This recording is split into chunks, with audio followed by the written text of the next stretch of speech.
Hey everyone, Hannah here and welcome back to my YouTube channel. And man, does that feel weird to say.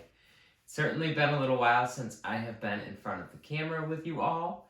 It was really nice getting to upload my last live music vlog that I got to put up for all of you. But it's really been some time since I've been able to sit in front of the camera and give you all an update on either our lives or on our financial situation. As many of you know who've been keeping up with the channel, we made the decision to move out here into Buffalo, New York. And while that has been a very positive move for us, it's definitely been a big change and has definitely rocked our world in both a financial sense and an emotional sense, because it is the farthest that we have both moved away from home in any kind of long-term sense. And it is definitely an adjustment living out here.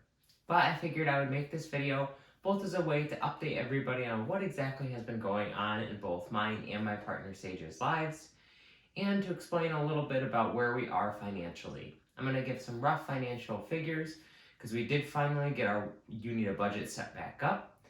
But at first I want to talk a little bit about what exactly we've been doing over the past couple months that I haven't been on this YouTube channel. So over the last couple of months has been kind of our moving out into Buffalo. I left prior to Sage to come out here and find a job.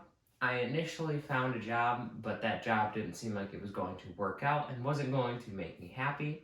So I decided to not go with that job and decided to keep searching and find a job that would truly make me happy. As it stands right now, I have found a job in food service that is making me very happy, and I have met a lot of great people at the workplace that I am working at, so that has been really awesome. I have been working there for about, I want to say 5 or 6 weeks, but due to the hours and how long of a schedule of the day it is, I get to work typically around 10 or 11 in the morning, and I get done with work typically around 8 o'clock, so it does tend to take out most of my day, and I still haven't quite adjusted to having stuff done in the morning, going to the gym, getting these videos done, things like that, or doing stuff at night. Because by the time I get out of work after a long day like that, where I'm on my feet and I've been working, I am extremely tired and I just want to basically lull around and not do much. But I have gotten slightly better over the past couple of weeks with getting stuff done outside of my work schedule. And the hardest part about having the long work days has been that we haven't been able to have a quote-unquote true weekend since we have moved out here. And that is because we have spent it going back and forth between our last location in central New York, because we were still trying to finish up our apartment over there. So I moved out here, found that job. I was staying with a couple of friends of ours, and it was really awesome to get to stay with them, and that was totally the stepping stone we needed. We ended up finding this apartment here, which I'm extremely grateful for. It's in the location that we absolutely wanted to live at, right by some of our close friends, and it's only a 10 to 15 minute drive to basically anywhere in the downtown area, 20 to 25 minutes to any of the south towns, and most importantly, getting to somewhere like Town Ballroom or Buffalo Riverworks is only a 10 to 15 minute drive, and I couldn't be happier about that. It's so amazing to be able to have all of this stuff going on around me at any given time. So since the last time we spoke in terms of the music portion of my life, I went to Photo City Music Hall and saw the Rave for a Cause for this very last one that they had, and that was absolutely awesome. I did not record enough to be able to get an entire vlog, and that was kind of a conscious decision. And that was done because I wanted to be able to enjoy that rave, because it had been so long and I had been working my ass off for the first few weeks at that job that I really wanted to let loose at a show. And sometimes it's really good to not have to worry about creating this content. And it's not that this content is ever a burden to create, but there are times in which I feel like I want to be able to enjoy a live music experience without having to add this vlog on top of it. And so I made that decision, and it was totally awesome, and I had a great time at the show. And although I wish I had a vlog to look back on for it, I do have great memories from it. And it was a truly amazing and memorable show. I ended up bringing my friend Nicole with me, and it was just an absolute blast. And as always, Wooly was the headliner for this Rochester show that's done for charity, and that was just a great way to end off the night with getting to see a fresh Wooly set. I absolutely love getting to see Wooly live, and him and his pride for his hometown in Rochester is always awesome to see. In addition to Rave for a Cause, I also went to Excision New Year's Eve out here in Buffalo on nights 1 and 2. And this show was a little bit difficult for me. I decided that I wasn't going to be trying to do a vlog for this because the last time that I did a vlog for an Excision show was at the Brooklyn Mirage. And while I got lots of great content from that vlog, and I was very happy with it, and even the views are starting to look great on it, and it seemed like a lot of people were enjoying the content that I was making, I unfortunately did get a copyright strike from that, and I do think that Excision and his team do take their production very seriously, and I think that they do tend to come down on channels that do put up substantiated content from their live music experiences that is not something that they have officially put out. And so I made the decision not to record a vlog for these two shows, which was totally fine. But anyway, skipping to night 1 of Excision New Year's Eve, I managed to get New Year's Eve off, but not New Year's Day, and not the 4 days after New Year's Day, so I knew it was going to be a little bit of a struggle. But I decided to do it anyway because I absolutely love Excision, and I wasn't going to miss out on Excision coming to my new hometown for New Year's Eve because it's just such a special experience. And part of the big reason we moved here was for the music scene, and I really didn't want to miss out on that. So I decided, you know what, screw it, I'm going to go to both nights, I'm not going to care. And I went to the first night, and your girl partied a little too hard pre-gaming, got out of the car, and it was freezing cold. Like, it wasn't like crazy cold, and by Buffalo standards, it wasn't crazy cold, but it was the first time that had been this cold, and it was rainy, and it was just not tolerable. And I got there about a half hour after doors open, and so in my mind, the line to enter that happens just before doors open had probably died down, and I was going to be able to wait in line, maybe 5 minutes. But as I walked over towards where you go to wait in line, the line was easily 3 or 4 times the length I had ever seen at Riverworks. It was so long to the point that I was like, I can't. I was in my little booty shorts, and I was like, I can't make it. Like, this pashmina is not enough. So what I did is I went to the car and I warmed up, and I talked to Sage on the phone for a while, and I ended up missing the first couple of sets of that night because it was so cold, and each time I went back out to check the line, it seemed like it hadn't really changed. And so after waiting for the line to die down a bit, then I finally decided it wasn't going to die down, and I just went and waited in line and dealt with it. But I put pants on that I took off in the venue, which was a great idea, and I should have been doing that to begin with. But then eventually, as we got in there, then I was able to enjoy a little bit of the sets that were on. But for whatever reason, I just wasn't having the best time, and I think pre-gaming too much at the beginning of that show really was a big part of the negative impact of why I didn't enjoy that night. And it's a personal lesson for me to not try to game so hard before a show, and it's just a reminder to myself that I don't need to have any kind of substance in my body in order to have fun at these shows. And while it can be nice to use any kind of substance to quote-unquote enhance your night, it also was really nice to go sober, and I have found myself enjoying my sober experiences at live music events way more than the events where I have been inebriated in any way, shape, or form. So I made the conscious decision to leave that night just before Excision came on.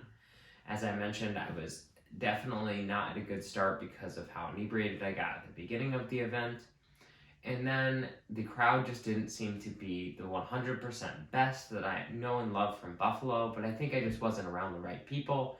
But more than anything, it was very packed. And I was trying to find a spot down on the bottom to where I could enjoy the show, and I just feel like I wasn't having a great time. And I was homesick from Sage, and she had just moved out here, like literally the day beforehand. and I'd finally gotten her to be here with me, and I had spent this whole, month and a half living away from her and being depressed about it and sad, and all these trips home to go see her and do whatever. And so to finally have her out here, I was so sad to not be able to spend New Year's with her that I decided to come home. And as sad as I am that I missed Excision Set, and I think if I had stayed, I would have enjoyed it, I do think it was really nice for me to be able to enjoy New Year's Eve with her. And I think that's something I'm going to have to think about in the future, that I'm going to either have to drag her to something if there is a New Year's event, or I'm going to have to sit out on it sometimes, because New Year's Eve is apparently a very special night for me to have with my partner. But it's all part of the learning experience. Fast forward to Excision Night 2, and it was an absolute blast. I ended up going with somebody I met at work. His name is Sam, who is also a big EDM fan and loves dubstep, and we had a great time both chilling on the way to the event and once we got to the show. And more importantly, once we got to Riverworks, we decided, fuck it, let's go upstairs. We got there early enough that we were able to wait in line. We waited in line about 35 minutes before doors opened, which allowed us very quick entry into the venue, which was great. And it wasn't sold out because it was New Year's Day versus New Year's Eve.